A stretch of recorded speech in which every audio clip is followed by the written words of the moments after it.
contexte qui existe, qui fait que normalement, vous avez pour l'organisation d'une finale de la Ligue des Champions 1 an de préparation. Et vous savez que cette finale, elle aurait dû se tenir en Russie, que pour des raisons évidentes et heureusement, elle ne s'y est pas tenue. Et donc, en à peine 3 mois, c'est la France qui a récupéré l'organisation de cette finale. Ça, c'est quand même le premier point, mais qui n'est Donc, pas le tout à fait ministère de négligeable. l'Intérieur, dans la précipitation, ne sait pas Non, mais organiser des compétitions c'est pas tout européennes. à fait négligeable d'avoir en tête, moi-même je l'ignorais, qu'il fallait jusqu'à 1 an de préparation pour les pays qui d'habitude accueillent ce type de finale. La France, elle sait organiser des très grandes compétitions internationales et elle le démontre très régulièrement. Ce qui s'est passé hier, évidemment, je pense qu'il y aura un audit qui sera fait pour comprendre exactement ce qui s'est passé, mais ce Vous qui le s'est passé, réclamez en tant que député?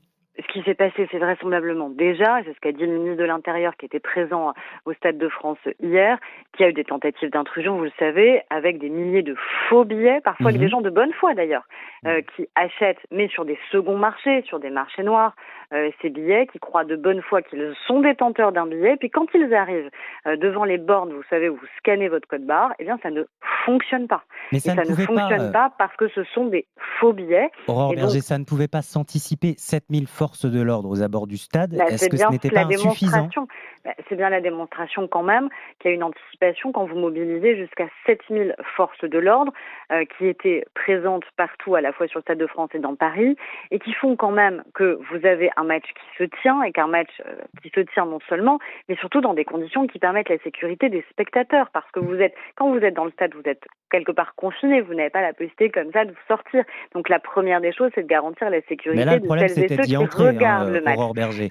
Et regarder aussi la sécurité de celles et ceux qui étaient dans les fan zones. Il n'y a pas eu de débordement, il n'y a pas eu de difficulté dans les fan zones. Il n'y a pas Non, eu de en débordement revanche, d'ailleurs à la sortie. vous Regardez à avez la vu, sortie du Aurore stade. Berger, vous avez vu l'état de la fan zone cour de Vincennes, là, ce matin? Oui, j'ai vu malheureusement Jonché les de images. déchets?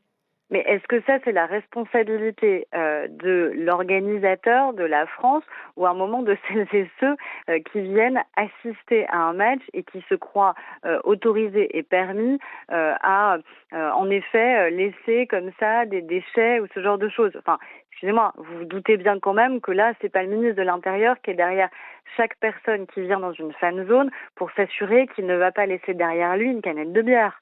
Non, mais en tout cas, ça veut Vous peut-être imaginez dire, bien. Aurore Berger, ça veut peut-être dire que à 2 ans des JO, alors déjà, s'il faut 1 an pour les compétitions européennes et internationales, là, on a 2 ans pour s'y préparer. Mais ça veut peut-être dire que cet audit que vous réclamez en tant que député, il va falloir aussi qu'il dise combien de forces de l'ordre il faut pour chaque fan zone, chaque événement, parce qu'on sait que les Jeux Olympiques, c'est plusieurs événements en simultané sur plusieurs sites. Bien sûr, c'est des événements qui seront d'ailleurs partout en France, pas uniquement à Paris. Vous savez qu'il y a d'autres sites qui sont retenus. Ce que je dis juste, c'est que il faut regarder à froid exactement ce qui s'est passé. Que je n'ai pas dit que je réclame un audit. Je pense que vraisemblablement il y aura évidemment un audit qui sera fait pour comprendre exactement ce qui s'est passé, à quel endroit, à quel moment, aussi de l'UEFA par rapport à ces fameux faux billets. À un moment, comment c'est possible qu'il y ait ces marchés noirs qui puissent continuer à exister, qu'il y ait autant de gens qui, encore une fois, de bonne foi, très sincèrement. Je pense que vous avez des supporters de Liverpool qui ont déboursé des sommes considérables, qui pensaient être détenteurs de véritables billets et qui, arrivés devant le scan, n'ont pas pu rentrer. Ce qui Hmm. peut créer aussi de l'émotion, du débordement, des tentatives d'intrusion. Et puis vous avez surtout des faux supporters, des gens qui ne sont ni du Real, ni de Liverpool, ni amateurs de foot, qui vraisemblablement ont tenté de s'introduire et ont réalisé un certain nombre de comportements qui sont inacceptables. La raison pour laquelle d'ailleurs il y a eu plusieurs dizaines d'interpellations, et c'est important aussi de le souligner, de souligner que ces interpellations, elles doivent ensuite donner lieu à des suites, peut-être à des suites pénales quand c'est Sanctions justifié. judiciaires? Ah bah oui, ça c'est pas à moi de dire ce que la justice Ferme et doit. exemplaire?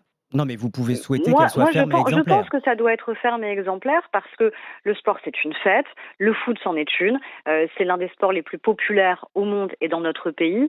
Ça ne doit être que cela, ça doit être à un moment des valeurs de fraternité, des Bien. valeurs d'exemplarité qui doivent être mises à l'honneur et en aucun cas évidemment des tentatives d'intrusion. Et remercier quand même aussi le travail qui a été celui des forces de l'ordre dans des conditions qui Oui. sont à chaque fois des conditions sous pression, vous l'imaginez bien, et on le vit encore ce matin.